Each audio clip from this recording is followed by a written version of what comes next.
గారు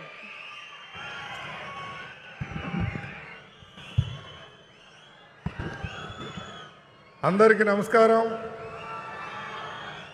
ఈరోజు ముఖ్యంగా ఎవరు వచ్చారు ఇక్కడికి? వినపడ్డల్లా కాదు, మన కనిగిరి ముఖ్యమంత్రి, మన కాబోయే ముఖ్యమంత్రి. అవునా కాదా? మీ అందరికీ అన్న లోకేష్ అన్న మన ప్రాంతానికి రావటం, మరి మీరు 9:30కి ఇంతమంది వచ్చినందుకు మీ అందరికీ నా పాదాభివందనాలు. ఎందుకంటే నేను చెప్పా, అన్న నువ్వు ఏ టైం చెప్తే ఆ టైంకి మన వాళ్ళు ఇక్కడికి వస్తారని చెప్పి అన్నని చెప్తే నేను 9:30 కల్లా వస్తానని చెప్పేసి మన లోకేష్ బాబు గారు ఇక్కడ రావడం జరిగింది. మరి ముఖ్యంగా ఈరోజు ఈ ప్రాజెక్ట్ అయితే వారు కోరారు, అంటే అడగకుండా ఇచ్చిన మన నాయకుడు. అందుకనే నేను ముఖ్యమంత్రి అని సంబోధిస్తూ ఉన్నాను. ఎందుకంటే ఈ ప్రాంతంలో ఇటువంటి సమరం జరుగుద్దని నేను ఎప్పుడు కళ్ళ కూడా ఊహించలా. మరి ఆ రోజు అడిగిన వెంటనే నేను అడగలేదు, అదే మీకు చెప్తూ ఉన్నాను. మీరందరూ ఏమనుకుంటారంటే మన బొడ్డోడు వెళ్ళి అక్కడ తిరిగి లోకేష్ అన్నతో కొట్లాడి తెచ్చి ఉంటారని మీరు అనుకుంటారు.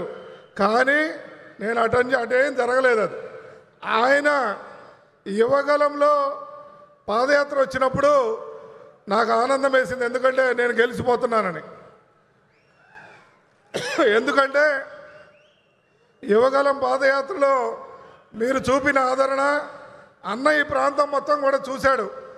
చూసినప్పుడు గుర్తుపెట్టుకొని ఈ ప్రాజెక్టుని మరి రిలయన్స్ కుటుంబంతో ఒప్పించి మన ప్రాంతానికి తెచ్చినందుకు వారికి కూడా నా పాదాభివందనాలు తెలియజేస్తూ, మరి రిలయన్స్ కంపెనీ వారు కూడా ఇక్కడ ముందుకు వచ్చినందుకు వారికి అభినందనలు తెలుపుతూ, మరి మీరందరూ మన అనంత్ అంబానీ గారు వస్తారని చెప్పి చాలామంది ఇక్కడ ఆశపడ్డారు సార్.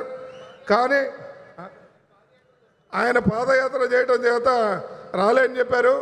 కానీ మన లోకేష్ అన్నకి వాళ్ళిద్దరు మంచి క్లోజ్, వాళ్ళ మిత్రులు, ఇబ్బంది ఏం లేదు మనకి.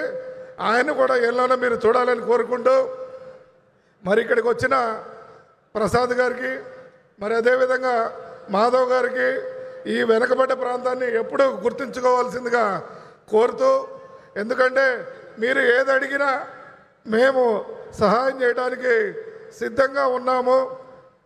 ఇక్కడ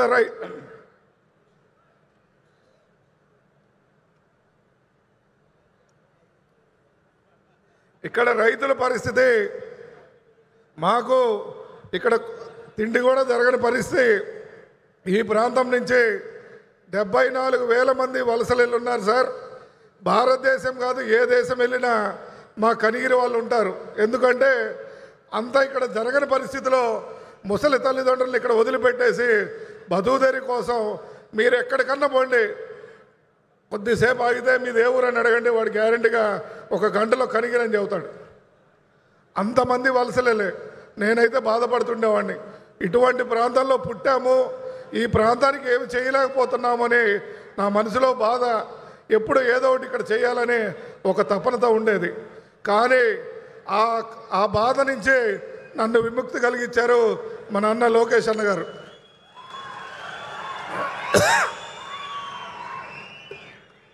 సార్ నేను పెద్దగా స్పీచ్లు ఇవ్వడం రాదు సార్ నాకు, అందువల్ల మీరు ఏం తప్పులంటే క్షమించాలి. ఎందుకంటే ఈ ప్రాంతం ఎట్ట బాగుపడాలి, మనం ఎట్ట ఉండాలి, మా రైతుల పరిస్థితి ఏంది, రాంగ ఇంకా మిగతా వాళ్ళు కూడా వలసలు వెళ్ళి మా బిడ్డలు బాధపడుతున్నారు. మా తల్లిదండ్రులు సార్ ఈ ప్రాంతంలో ఉంటారు, మేము ఎక్కడో బొంబాయిలో ఉంటాం. వారు చనిపోయారని సమాచారం తెలిసిన తర్వాత బాడీని తెచ్చి ఫ్రిడ్జ్లో పెట్టుకొని 2 రోజుల తర్వాత వచ్చి దహనం చేసుకునే పరిస్థితి సార్ ఈ గడ్డ. ఇటువంటి గడ్డలో నాకు ఇంతకన్నా అంటే ఇటువంటి రైతుకు మేలు జరుగుతుంది, అదేవిధంగా మీకు సమాజానికి మేలు జరిగే ఒక గ్రీన్ ప్రాజెక్టు. అయితే మా దౌర్భాగ్యం నిన్న మొన్న కొంతమంది వైసీపీ సోదరుల కడుపులో మంట మొదలైంది. ఒకడంటాడు బొబ్బలు వస్తాయంటాడు, ఒరే నాయన, అది భూపాల్లో గతంలో ఎనర్జీ అదేదో బ్లాస్ట్ అయి జరిగిన ఆ సన్నివేశాలు ఇక్కడ ప్రజల్లోకి తప్పుడు సమాచారం తీసుకెళ్తున్నారు. దీని గురించి నాకైతే ఎక్కువ తెలియదు, కానీ వారు సమస్యలు మన కొట్టిపాటి రవికుమార్ గారు కానీ లేకపోతే మన స్వామి గారు కానీ మన లోకేష్ అన్న గారు పూర్తిగా వివరిస్తారు. నేను మీ అందరికీ చెప్పేది ఏంటంటే, ఏ రోజైతే యువగలం రోజు పాదయాత్ర అయిపోగానే గెలుస్తారని ఒక నమ్మకం ఉంది. కానీ ఈ సభ ద్వారా మన ప్రాంతం సస్యశ్యామలం అవుతుందని లోకేష్ అన్న గారు ఆ బాధ్యత తీసుకుంటారని ఆశిస్తూ, మనకు 5 సమస్యలు ఏమేంటి? 1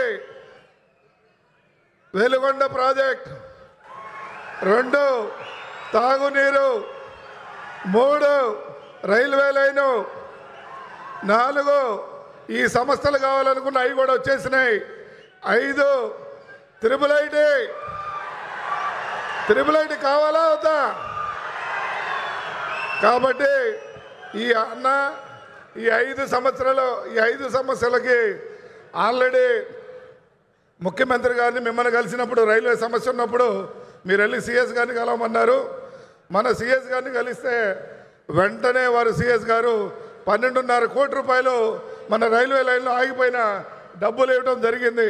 ఆ విధంగా వారికి ధన్యవాదాలు చెప్తూ, మరి అదేవిధంగా ఈరోజు డ్రింకింగ్ వాటర్ జలజీవన్ మిషన్లో తిరిగి మన ముఖ్యమంత్రి వాళ్ళైన నారా చంద్రబాబు నాయుడు గారు కేంద్రాన్ని మెప్పించి, గతంలో వద్దన్న జగన్మోహన్ గారి నాకొద్దు ఈ నిధులు అని చెప్పి పక్కన పడేసిన నిధుల్ని తిరిగి మన ముఖ్యమంత్రి గారు కేంద్ర ప్రభుత్వాన్ని మెప్పించి మరి తిరిగి ఆ నిధులు తీసుకురావడం జరిగింది. మా ప్రాంతంలో ఫ్లోరైడ్ వల్ల ఈ కిడ్నీ సమస్యలతో ప్రాణాలు పోతూ గత 200-300 మంది చనిపోయి ఉన్నారు.